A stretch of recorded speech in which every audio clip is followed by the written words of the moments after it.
Good morning and welcome to Our Stories. Our guest today is Susie Marshall. And Susie is going to give us some information about some mission trips that she and David took over a period of a number of years and the impact that those trips had on them. So we'll get started. Susie, you indicated to me that you and David took several mission trips during the 1990s. Was there some particular event or inspiration that prompted you to, start doing this? Basically, David's retirement. Okay. And we wanted to do some sort of volunteer work. Mm-hmm. And we knew about Intercambio. And so that was how we got started on it. Right. So you now had the time to explore this. Right. Right, because the trips were for 2 weeks. Right. And yeah. And you made some repeated trips to the Cancun area of Mexico. We did. Yeah. We went in 93 and 94 and 96 and 97. Yeah. And we went to Cancun the first year, Merida the second year, and the last 2 years we were on the island of Cozumel. Yeah. And so we worked on 4 different projects. So what led to your going there instead of somewhere else?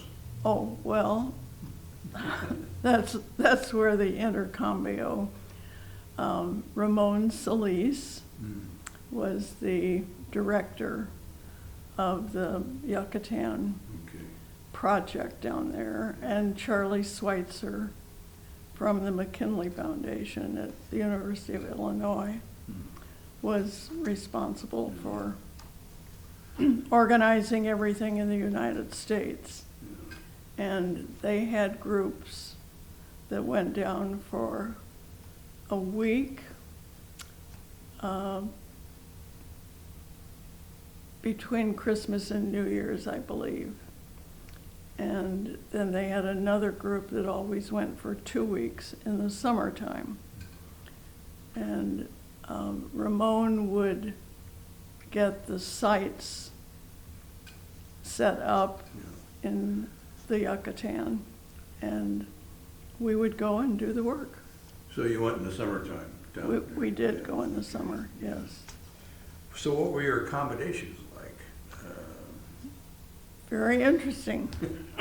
A couple of the years we slept in the churches, and the other times we slept in hotels, pensions.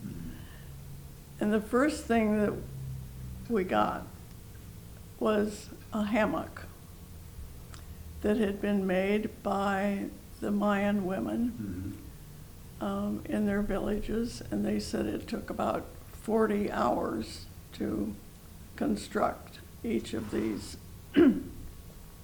hammocks, and this was ours to keep. And every room in the churches and every room in the hotels we stayed in had hooks on the walls.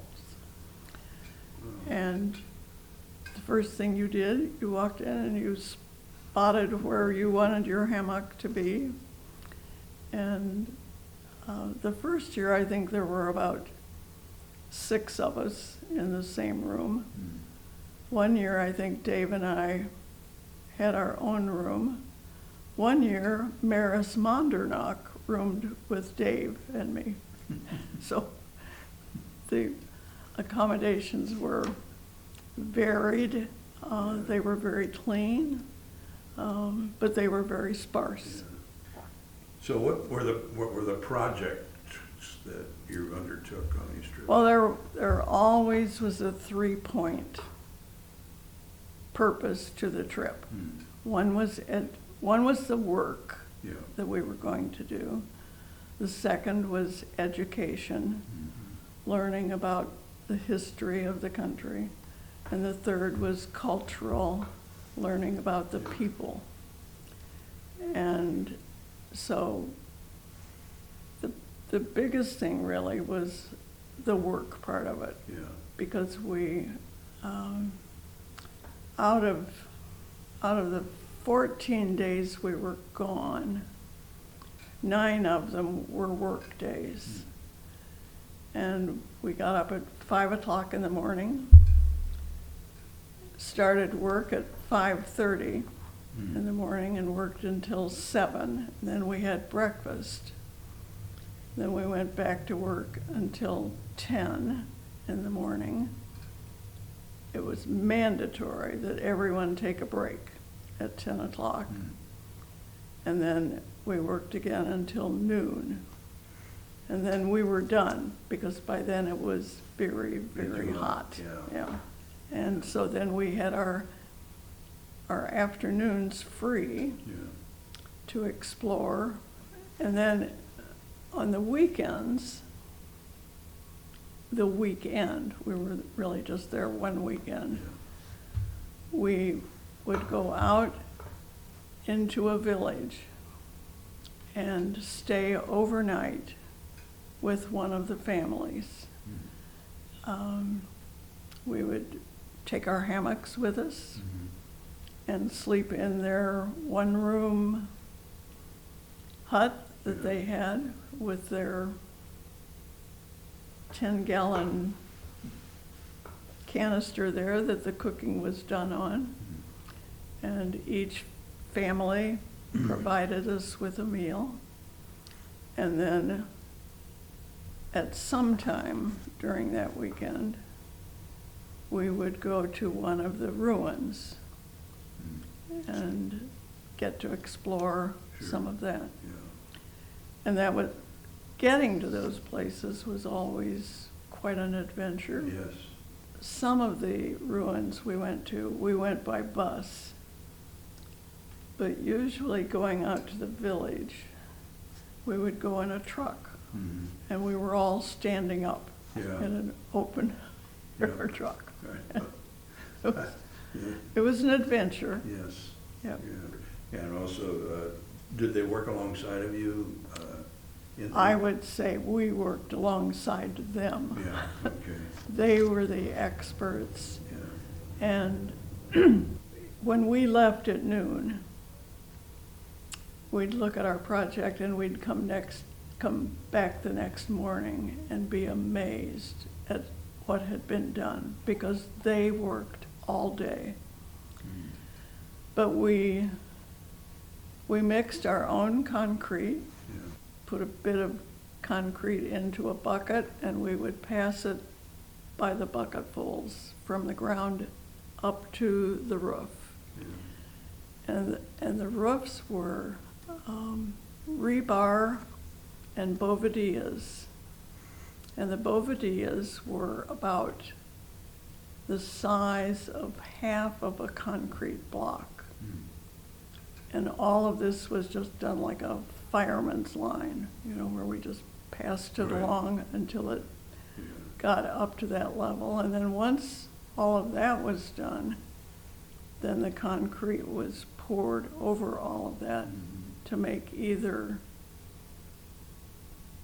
the ceiling of the first floor or the roof, depending on what stage of the building we were working on. But yes, the local people were marvelous, very, very hard workers. And the buildings you were building were going to be used for, like, what purpose? What was? The first year, the building was going to be a home for children. Cancun had just, not too long before that, really been created to be a tourist area. And so the government had brought all of these Mexicans into Cancun to be the workers. So both husbands and wives were working. There were all these children running around on the streets. And so we built a building to house these children and to have some place for them to be during the day and to live, really, because their parents were working all the time. And the year we worked on that building, it was just the very, very beginning of it. But in '97, when we were there, we went back and we saw the building. It was a 2-story building, and saw the finished product with the kitchen and the dining room and the children sitting in there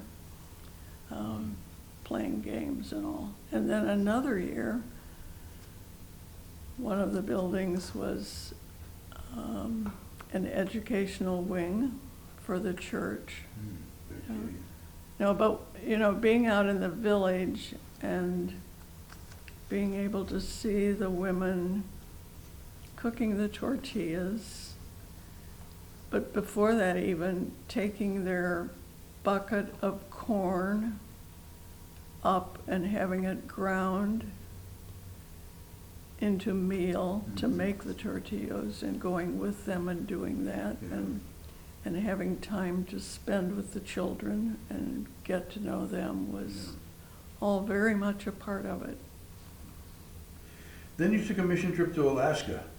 What brought that on? The trip to Alaska was all members of our church, except for 2 women that we had met on our intercambio trips. And we had been together those 4 years down there, and when I told them that we were going to Alaska, they wanted to go with us. Sure. So they did. Yeah. And it was very different. We went to Sheldon Jackson College, and we were basically repairing buildings rather than building buildings. And we put a new roof on one building and did some exterior painting on another building. In Alaska, we were all adults. For intercambio, we were adults and youth. And so that's a very different mix too. Yeah. What do you think were the biggest impacts that these whole mission experiences had on you and David? I think in the Yucatan, I think it was seeing how happy the people were when they had so little. Yeah. It was such a simple life, and they made the most of it. And then coming back and seeing the excess that we have in this country just really is overwhelming at times. We don't need it. So. Well, thanks. That's been very interesting, and I can certainly understand why those trips were, were a powerful part of your experience. Thanks, they were.